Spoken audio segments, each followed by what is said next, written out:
Quand Dieu fait une œuvre nouvelle, il ne l'édifie jamais sur de vieilles fondations.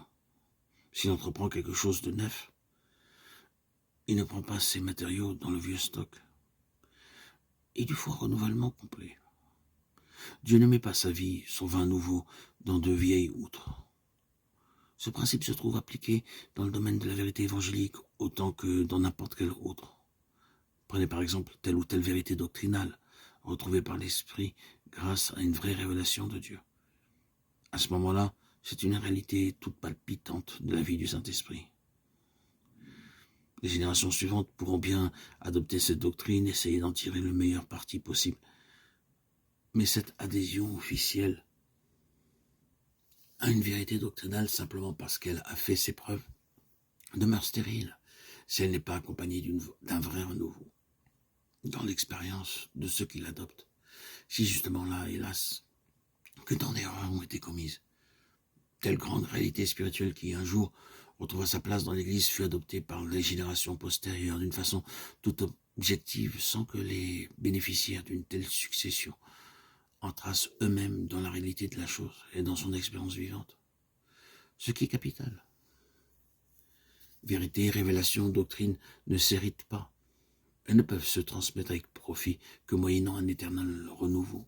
La vision du fleuve d'Ézéchiel, avec les arbres de chaque côté nombreux, dont le feuillage ne se flétrit pas, dont les fruits n'ont point de fin, d'autres qu'une révélation du témoignage tel qu'il est dans sa vraie nature.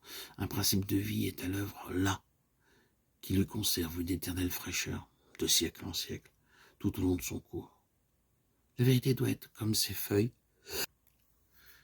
qui ne se fanent jamais, comme ces fruits qui sont toujours là, savoureux et prenants. La doctrine, malheureusement, n'a pas toujours cet attrait-là. Or, si elle ne l'a pas, son élément essentiel s'en est allé. Cette nouveauté spécifique, cette fraîcheur éternelle de ce qui est de Dieu. Pour quiconque est appelé à entrer à son service, les choses devraient lui paraître comme s'il n'y avait jamais eu d'activité chrétienne avant lui, comme s'il était le tout premier à recevoir un mandat de Dieu.